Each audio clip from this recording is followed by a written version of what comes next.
What's up, guys? It's Diego from the Foot and Fist Sports Network, back with some more Premier League predictions. It is for Week 5 of the Premier League, and there's going to be some insane games. Most importantly, Chelsea versus Arsenal, a London derby that's going to be insanely important for both of these teams and what happens in their run for the title. The first game of the weekend is Bournemouth versus Brighton, a couple of teams that have been having a bit of a struggle at the beginning of the season. Brighton, obviously being a newly promoted team, aren't really expected to do very well, whereas Bournemouth last season did a very, very good job, and they do have quite a few good players. They're just struggling a little bit to find form, and they have, to be fair to them, had a bit of a difficult calendar. Like their last match, which was a 3-0 loss to Arsenal, was against one of the better teams in the league. And Arsenal, regardless of how well they're playing, they are still a very tough team to beat if you are facing them at the right time, especially at the Emirates. And if Welbeck scores 2 goals, Arsenal are either on absolute fire or Bournemouth were just having a bad day. So hopefully for Bournemouth, it was just a bad day and it was just a shock performance, and they will do better against Brighton. But at the same time, Brighton, hopefully, after having a nice 3-1 win this past weekend, they will have some momentum in their corner. They will possibly have a bit more self-esteem. They'll have a bit more confidence moving forward, and that'll help them get themselves closer to, I guess you could say, salvation, because realistically, there's going to be 3, maybe even 4 teams, maybe even 5, that are really going to be consistently battling for that relegation zone, and Brighton are without a doubt one of those teams. And with Crystal Palace struggling, they need to get themselves as much distance between them and Crystal Palace as possible, as soon as possible. But it's going to be tough for them to survive, and a winning against Bournemouth would be a huge step for that, because Eddie Howe is a tremendous manager, and beating Bournemouth is a very, very solid feat for any team outside of, say, the top 6, top 7 teams. And hopefully for Brighton, that will happen. However, I just think that Eddie Howe is going to have a bit more tactical awareness, and just he's going to be a better manager than Brighton can deal with. And the fact that they also have Defoe, they also have, King has been an absolute dime piece, has been an absolute monster for them in the past couple of seasons. Hopefully for Bournemouth, they will start to fire a bit more. They have been having a hard time finding the net, but I do think that with the quality they have attacking, they should be able to do a lot better than they are doing, and Brighton are going to have a tough game. I do think it's going to be a pretty close game. It's going to be a 2-1 win for Bournemouth. The second game of the weekend is Palace versus Southampton, and unfortunately for Crystal Palace, they are now 0-4 to start the season. They have sacked Frank de Boer, which rhymes with 0-4, so maybe that was exactly what he went for. I'm 0-4 because I'm Frank de Boer. I'm trash, and I'm ass, and that's it. I'll just end it right there because I have no rhyming ability whatsoever. Let's just say I'm not Tupac. I'm absolutely not Tupac. I'm not even Snoop Dogg. I'm definitely not even Dr. Dre.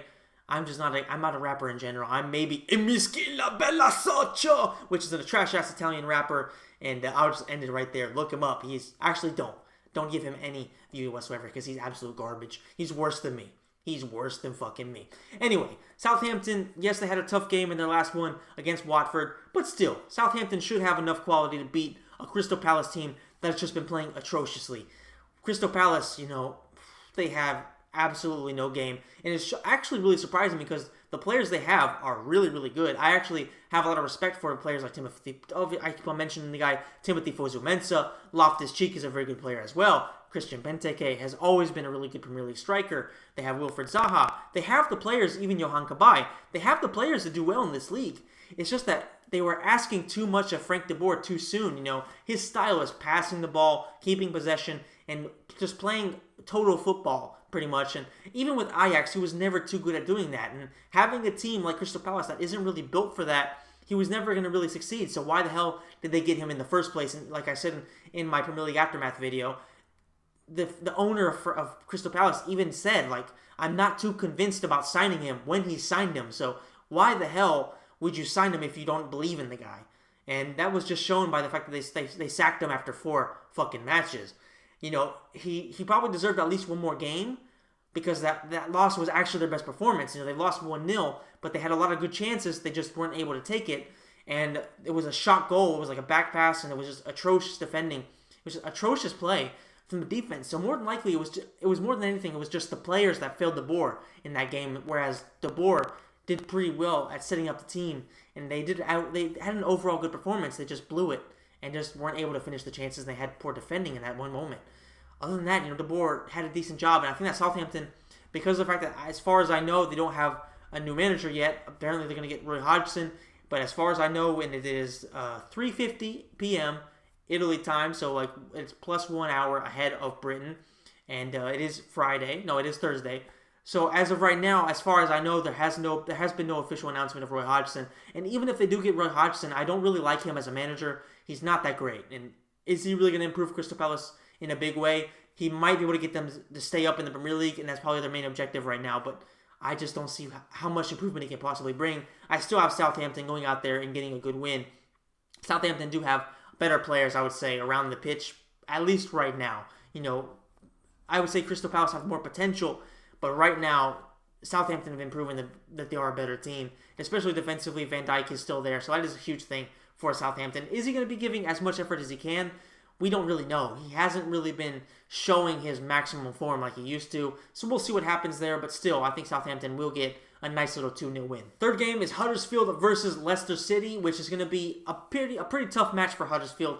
They've been playing well this season, but Leicester City are an even better team than West Ham, and even though Huddersfield are at home, they're going to struggle dealing with Leicester's pace and counter-attacking ability. It's going to be really, really hard to stop Mahrez and Vardy once they get ahead of steam. And I think it's going to be it's just going to be too much for Huddersfield. I do think that Huddersfield, their style of play, does favor maybe going against Leicester, because if you attack Leicester, you can put them under some pressure, because their defense with Wes Morgan isn't that great. Maguire is a decent center back, but there's really nothing special in that defense. Fuchs has shown that he is capable of making a mistake here and there, and Danny Simpson isn't exactly the most guaranteed excellent performance defender out there. So there is a chance that Huddersfield can go out there and steal a couple of goals and steal a win. But I just see that Vardy and Mahrez are just too good for him. They are going to tear them apart a little bit. And Iheanacho is eventually going to get back in the team and really start getting some goals.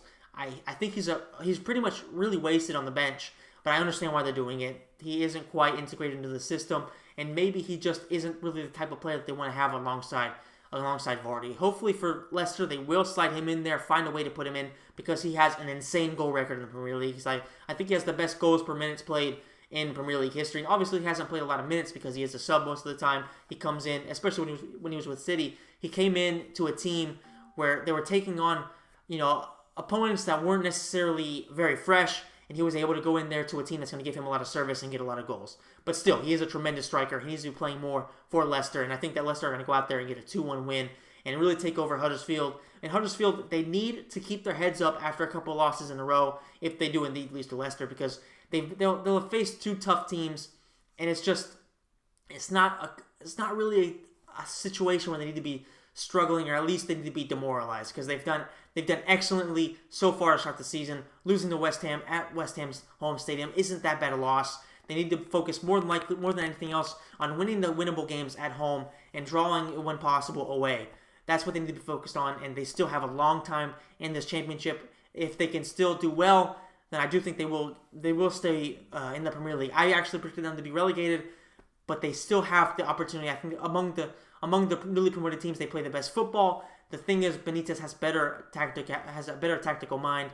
That's going to be the difference there, and I just think that Huddersfield need to know when to attack hard and when to sort of conserve their energy and counterattack more than just bombing every player forward. Next up, we have Liverpool versus Burnley, and Liverpool have got to turn around the momentum and really turn things in their favor after losing 5-0 to Manchester City. Luckily for them, Burnley aren't exactly a great team. Yes, they had that win 3-2 against Chelsea in the opening day, but they really aren't just that great a team.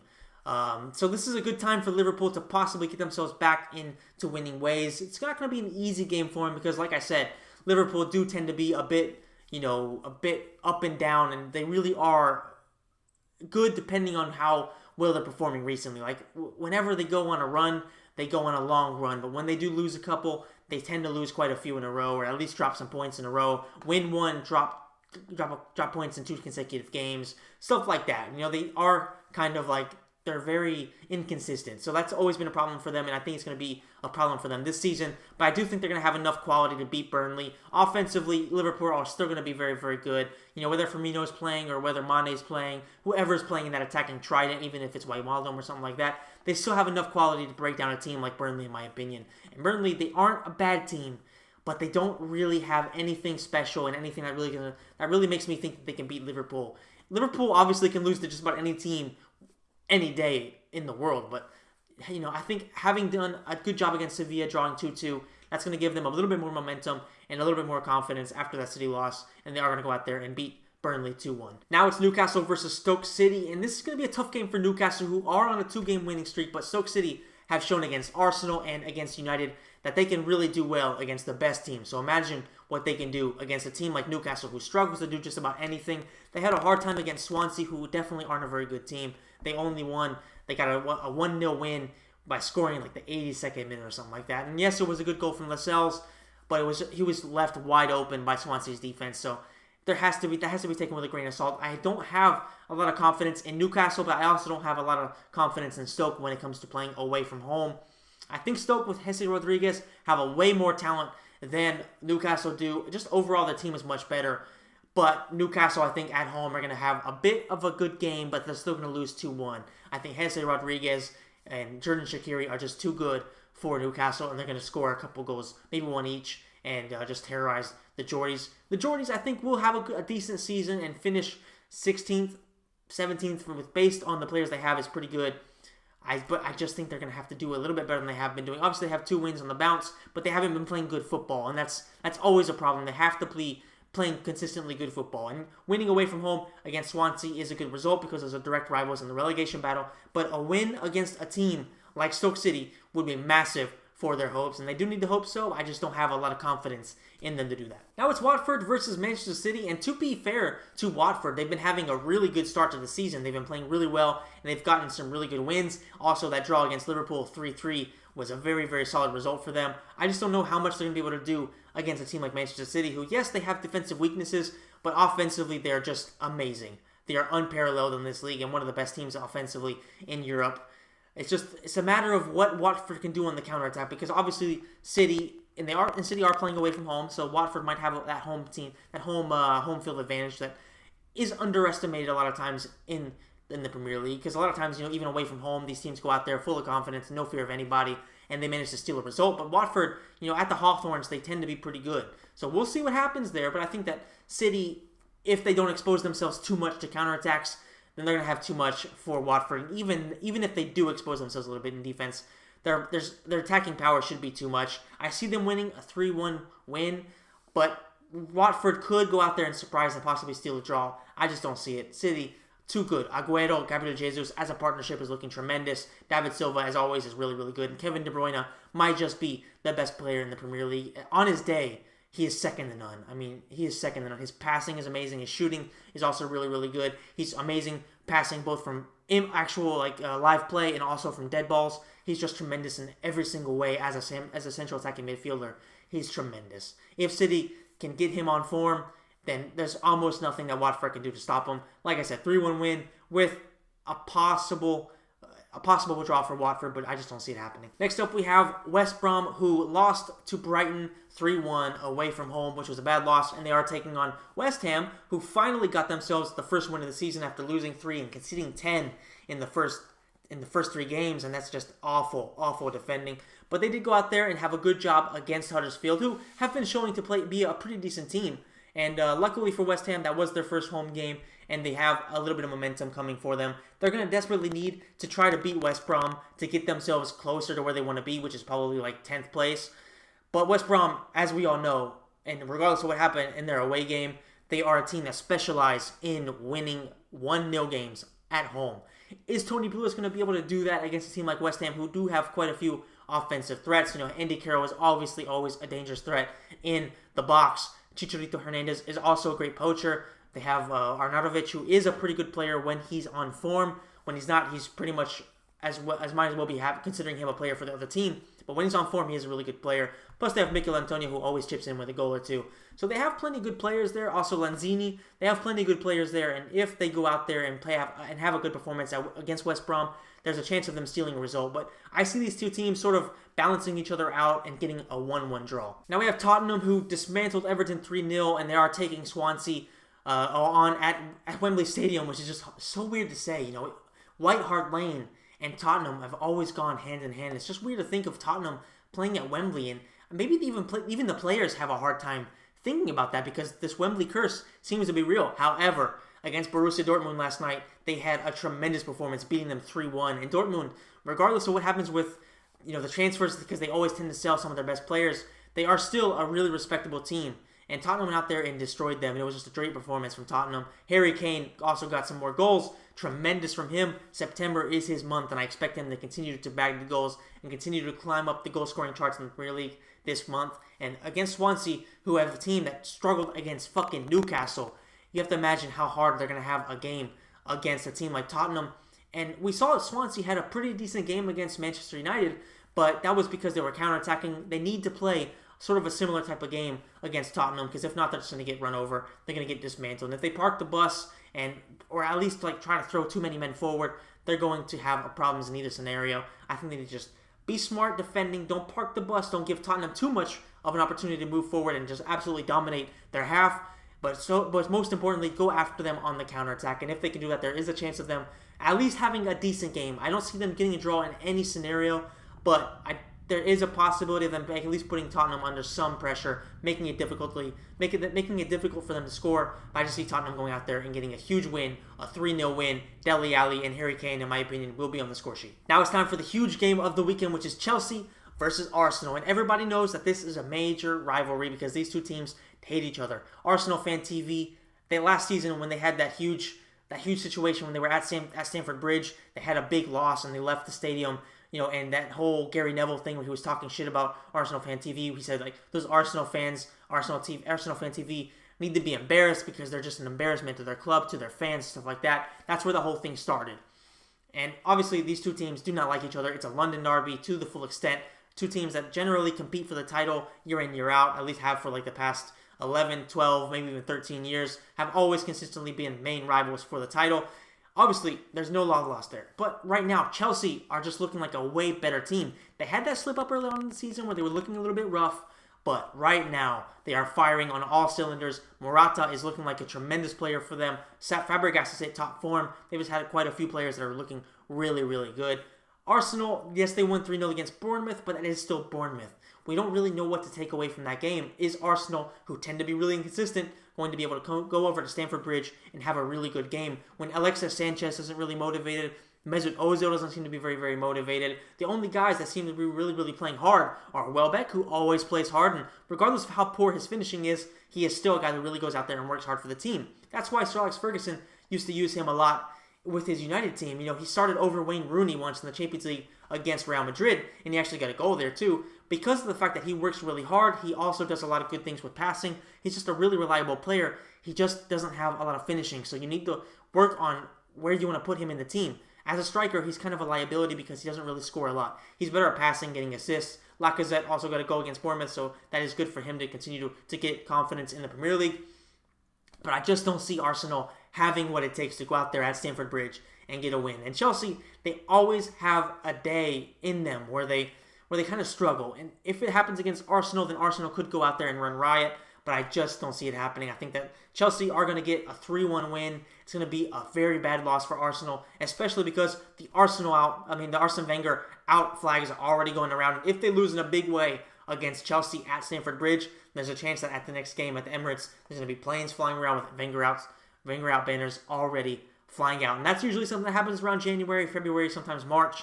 And to have it already happening in September and really already happening in August, it's bad for Arsenal and bad for Arsene Wenger. They need to find out what the fuck they want to do with their future before it's too late, because this season is looking really bad. They could end up outside the Champions League once again, which is bad for their income, which is bad for their owners, because they only give a shit about money. And if they stop making money, Arsene Wenger is probably going to find himself out the door even faster, because as long as he makes money, the board isn't going to fire him. It's going to be a matter of him resigning. I just don't see that happening. And Arsenal, if they continue to struggle, he might be sacked, but we'll see what happens. This is going to be a tough game for them. I do see them losing in a bad way. The last game of the weekend is Manchester United taking on Everton at Old Trafford, and United's last game was a tough 2-2 draw against Stoke, and it's always tough to be playing against Stoke at Stoke Stadium because at home they are particularly ferocious. They are just a really good team at home, and they tend to always be a tough team to beat. They even beat Arsenal 1-0 earlier on in the season, so it isn't like a terrible place to drop points. A lot of teams are going to go out there and drop points at Stoke, and like City probably will, and things like that. So it's not a bad one. It's not like we drop points against Brighton or Huddersfield or stuff like that. It is still a respectable team, especially at the Britannia Stadium. So have to respect them there. Everton, on the other hand, they had a brutal loss, 3-0 at Goodison Park to Tottenham. And yes, Tottenham are really good, but generally Everton perform really well at home. So for them to lose that badly at Goodison, it does sort of have some ringing bells and some warning signs about what the fuck could possibly happen to them at Old Trafford, because United have been firing on all cylinders. Even in the Champions League against Basel, we had a really good game, a nice 3-0 win. So there is a chance of us going out there and destroying Everton. I mean, it's going to be tough, because I do think that Everton, regardless of what happened against Tottenham, they are still a really good team. They have a lot of good players in that team, and on their day, they can put on just about any team under a lot of pressure. And I hope that we will go out there and destroy them, but I'm going to be cautiously confident. I'm going with a 2-1 win for United, because yes, we had a good game against Basel, and we've had a solid run so far in the Premier League, except for that draw against Stoke. But a lot of times we struggle when teams put us under a little bit of pressure, and I do think that we are going to struggle a little bit against Everton. But still, a 2-1 win is I'll be more than happy with that. Will Wayne Rooney score in his return to the Premier League? To Old Trafford. We'll see what happens. He still has to play tonight against Atalanta, which is a pretty decent Italian team. I don't know what's going to happen there. And if Wayne Rooney, who possibly won't be playing tonight, does maybe skip that, comes back fresher on Sunday, then there's a chance that maybe he will do a little bit more. But right now, I'm not too worried about anybody in particular in that Everton team. They have some good players, but nobody in particular that really scares the shit out of me. Sigurdsson is obviously a tremendous signing for them, but is he really going to make a difference? We'll find out. But against United, I just don't think it's going to be much of a difference. I think with the fact that Pogba is looking like he'll probably be out for maybe a couple of weeks, that is going to be a big loss, because maybe Fellaini will be forced in there, which will be also a return game for him. But I don't know. I don't really know what to expect with Pogba being injured. Our midfield might be changing a little bit. I wouldn't put Fellaini in there. I would put Herrera, Matic, and maybe Mata. I don't know. Maybe against a team like Everton, you might want to throw in Fellaini, who's just going to give a bit more physicality there, because they are a pretty physical team. Maybe that'll be helpful. But I prefer Herrera and Matic, and then maybe a little bit forward having Mata with Mkhitaryan, Rashford or Martial. I would say whichever one you want to go with. And then Lukaku, obviously the big man up front. So either way, I'm pretty confident that United will go out there and get the win, but I don't think it's going to be easy in any way whatsoever. That is it for the video, guys. If you enjoyed it, please soccer take the shit out of that like button, ride style. Also, please subscribe to the channel so you don't miss any of the content I put up. I have mixed martial arts stuff, Premier League stuff, my gaming channel, so I have some FIFA stuff as well, playing NBA Live and 2K stuff on there. Also, look forward to. If you enjoyed it, also please share it with some of your friends. That's always very helpful, and I'm extremely grateful to anybody who does that. So thank you so much if you do indeed do that. Anyway, guys, that's it. I've been Diego from the Foot and Fist Sports Network. Let me know in the comment section down below what you think's going to happen in the weekend. Did I get any predictions right? Did I get them wrong? What do you think's going to happen? I'll see you in the next video.